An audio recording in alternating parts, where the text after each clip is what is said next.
یہاں جتنے بھی آپ دیکھ رہے ہیں کنٹرات، یہ جو آپ جتنے بھی آپ تختبائی کے لیے سے لے کر ہڑپا تک، منجوداڑو تک، برادران اسلام، یہ اس وقت کے ترقی کے نشانات تھے. وہ ترقی کے نشانات جو کس طرح جو ہے نا ملیا میٹ ہوئے، قابل غور و سوچ بات ہے. میں مختصر سی بات کرتا ہوں. موسیٰ علیہ السلام کی زندگی حیات طیبہ کی، موسیٰ علیہ السلام کی زندگی آپ دیکھیں.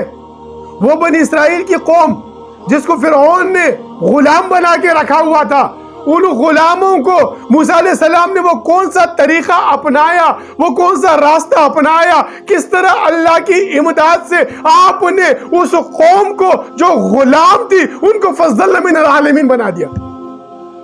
فضل من العالمین بن گئی وہ قوم.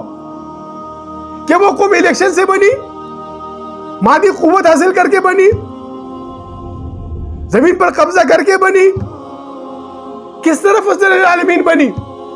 وہ اللہ کی امداد سے بنی، وہ اللہ کی نصرت سے بنی، وہ اللہ کے نبی پہ عقیدے و محبت سے بنی، وہ اللہ کے نبی کے بتائے ہوئے پروگرام پہ چلنے سے بنی. تو برادران اسلام، پھر جب وہ موسیٰ علیہ السلام فرماتے ہیں کہ تمہارے بھائیوں میں سے ایک بھائی ہوگا، حضور کی بشارت دیتے ہیں.